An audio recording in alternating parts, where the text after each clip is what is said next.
Good afternoon, ladies and gentlemen. My name is Nelson Kituuka. I am the Managing Director of Pesa Limited. Pesa Limited is a Tier 4 non-deposit taking microfinance institution. And to cut a long story short, I fund people's hustles digitally. So after these people are finished saying what they are saying, I will tell you what the layman's approach is and explain to you what the problems are in getting finance to the person at the bottom of the ground. So far, I've listened to many things, and many things I have found in my last 3 years of operating a digital bank are not really true. Now, I'll elaborate on what the real issues are, not as what you've heard before, so you wait for it. Thank you, Japhet. Yes, Nelson, help me understand.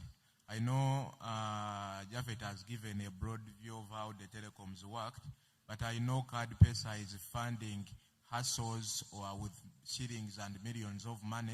So let me understand, how did COVID impact the borrowing and the paying back, and how are we recovering? Okay, to start with, COVID was a once in a generation, in fact, a lifetime event. So initially when we locked down, as Pesa, we made a tactical error. We also reduced our operation because we assumed that if people are locked up, there's nobody doing any business. So for the first 2 months of COVID, or 3, we reduced our lending and we closed down the ability for people to borrow. But as we went through COVID, you started seeing disheartening things. You saw farmers who are looking after chicken, letting them go because they couldn't feed them. And that is the essence of our business. Our business is trying to fund hustles. So we are trying to look and say, how can we give you this little money that makes you earn more?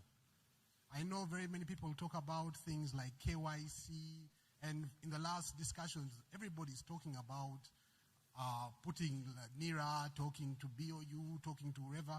But the truth of the matter is, at the end of the day, we who are lending money, we're not really very keen on who you are, per se.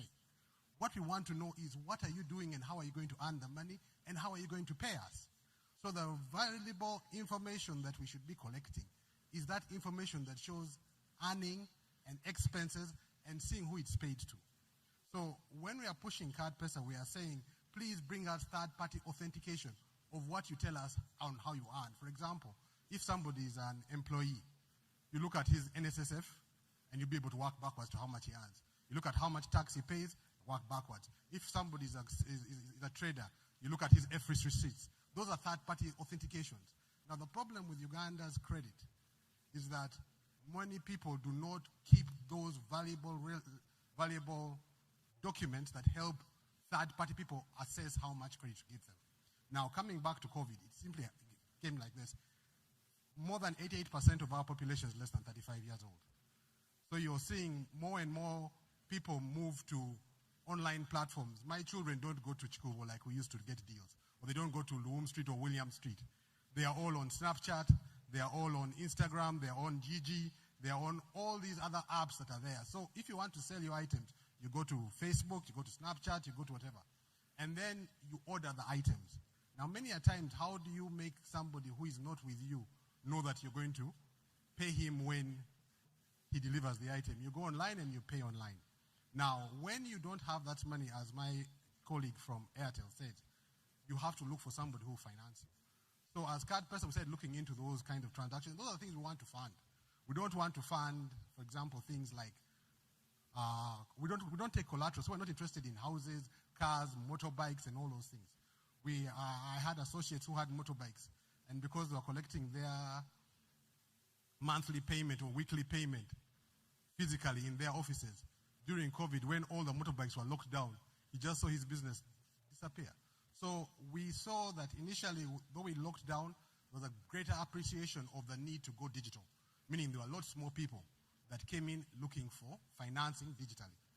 Now, as Pesa, we grew 600% after that when we opened up. So we are seeing a very tremendous uptake of the service. And what we want to inform the people is what is crucial for you to earn or to get credit. It's not just a simple matter of keeping records. What records are you keeping? It's not a simple matter of doing business. What business are you doing, and can you demonstrate it? And that's where the problem is. So my role here is to inform and show and at least guide people on what areas are important to us. COVID obviously was a once-in-a-lifetime opportunity, but as a result, teachers are realizing that they have to do Zoom calls or Zoom classes. How does a teacher get paid for giving a Zoom class? How does, if you're selling your coffee, how do you know who wants coffee? And all these are online platforms which people are now adopting into. And once they adapt into, the next stage is, how do they fund those activities for which they're going to be paid? If somebody walks up and says, I have, let's say, a tray of eggs, and I need to move it to, for example, Kamocha right now, and I don't have the money to pay the Boda guy, how am I going to fund that? That is what we're looking at funding. And that is what our idea is. We're not going to deal in very big purchases, we're dealing in critical working capital. So COVID was very good to us, and I think in general, the world changed. And because the world changed, we passed a situation where we'll not go back. People used to argue that online transactions are filled with fraud and all these other things. They now know that they can't do without them. And because they can't do without them, the digital space is just growing. Digital banks are just growing. The number of loans will just grow. And so we encourage everybody to, as much as possible, invest in a digital policy in all your businesses. Because without it, you'll be killed by these young kids using Instagram, Snapchat, and Facebook. Nelson, so many things have been said and so many things have been done. I want to understand from you, what should be the regulator's contribution in all of this? Thank you for that question. If you want to know what the regulator should do, you ask yourself a question. If I move 10 million shillings from my bank in Equity Bank, if I move 10 million shillings to an account in Standard Chartered, how much will they charge me? They will charge you if you use what they call RTGS, which is same day or same minute instant, 10,000. If you use EFT, it's 5,000, no matter how big the money you send. If you move money on any of these platforms, for example, Card Pesa, we are charged between 2 and 3% by the telco. Then the aggregator over that charges us between 2 and 3%. Then we have to pay the costs of the internet costs, the server fees. So when my colleagues are here saying, how do you reduce the cost of credit? The first point would be what PSF is doing. The first point would be to have a switch which is owned by the nation. When BOU owns the RTGS switch and the EFT switch, they're the ones who control how much people can charge. That is why MTN can say, we will charge Airtel for moving money from their platform at a higher rate than we do on our own, because at the end of the day, they are a private entity and they're looking at preventing people from moving money off their network. They want you to keep your money in the Airtel or the MTN wallet. So the first thing that is critical is for us to build our own switch. Once we build our own switch, then that switch then controls like RTGS. If I go to StanChart or I go to Equity Bank or I go to Centenary, they will not charge you over 10,000 shillings for a transfer, because at the end of the day, the Bank of Uganda, which owns the switch that actually does that, has set a price. And in that price, it considers the costs of what maybe one bank does and the other one bank does. That is point number one. Point number two is we have to delink infrastructure producers or service providers from those who play on the system, those who build the systems that are on infrastructure. The simple example is, if I am Card Pesa and I'm competing against Wewole, the information Wewole has, because it's in bed with, for example, Wewole or Mokash is in bed with a telecom service. They know who you are, where you slept, who you call, all that information that's not available to me, who is asking you to give me that information. Then they have an advantage over us. And that is why some people can charge little interest because their risk is lower than others who have a higher risk burden or risk thing to do. So ordinarily what you do is to improve the system, you have to decouple. If you're an infrastructure provider, you should be an infrastructure provider. If you're a person selling credit, you should be a person selling credit. It is as simple as saying, if BOU came in tomorrow into the market and also started saying that you guys, who wants to borrow money from Bank of Uganda's vault, they can give you a rate of 0 because they are lending to the final consumer, which is wrong. So the key issues are looking to legislation of decoupling infrastructure providers from those who are building systems on those infrastructures so that everybody fights on a level playing field. The other thing about, a lot of said about cost of credit, but it comes down to simple things. If you came today, each of you has a bottle of water in front of you. That bottle of water, if you bought it in the market outside, you'll find it at 500 shillings to 1,000 shillings. I'm very sure Serena is not going to sell you the water at 1,000 or 500 shillings. It comes down to the costs. Now, if Card Pesa is going to give you a 10,000 shilling loan, 10,000, and you want me to give it to you at 2%, and in the same time when I'm giving you that loan at 2%, which is 200 shillings, MTN, Airtel, the aggregator have already taken 6%. How will I give you that loan? It's impossible. So you reduce the cost of infrastructure, you reduce the cost of what we have to go through to de-risk ourselves. You give us more information about the clients, and with the more information about the clients, we know who is a good client, who is a bad client. Small things like having a register of who are the people who have borrowed. Just saying, you don't even have to tell us how much they borrow. Just say this guy has a loan with that guy, that guy, that guy, and that guy. And then we'll ask the client to give us the information. But small, simple things. I want to add on something. In August, in a minute. Just quickly, just to give you a view of what life is going to be.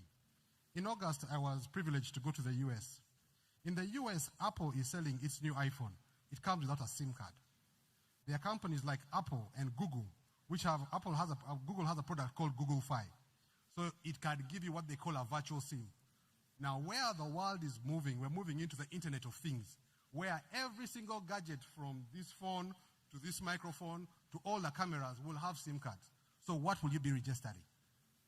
And how will they register all those things? Because every gadget, and not what happens in those systems is that those phones, whenever you go into a country, it registers on a local network, whichever one it is.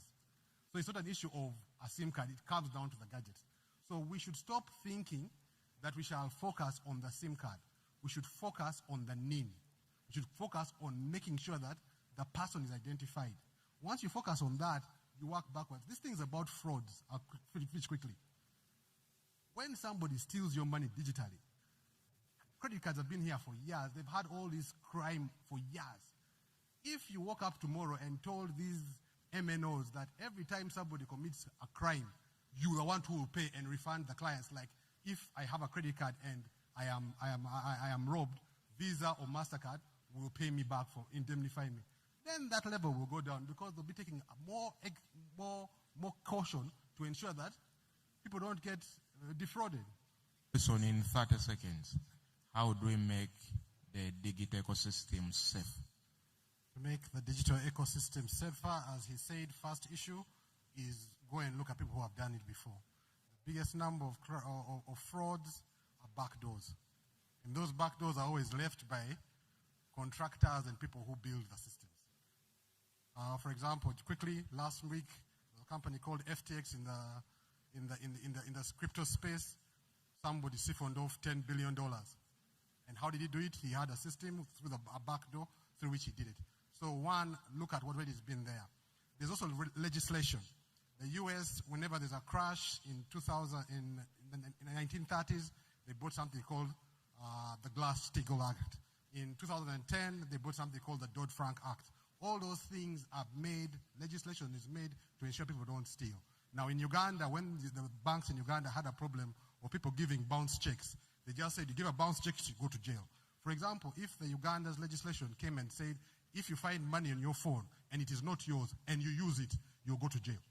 People will stop using it. Thank you. The question you'll ask, lastly, is that when you look at this fraud, sometimes you have to think about how did those people cash that money?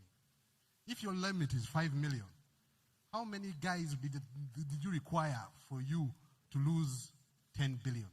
How many transactions were those? And what were the different players in the different sectors with all this KYC doing not to notice that, by the way, there's an influx of money. If you go to the bank and ask them to withdraw 200 million, they'll tell you wait for 2 hours while they get the money from Bank of Uganda. So if somebody releases 10 billion in our economy, what were all the different players doing? That's why I'm coming back and saying that somebody's asleep at the wheel somewhere.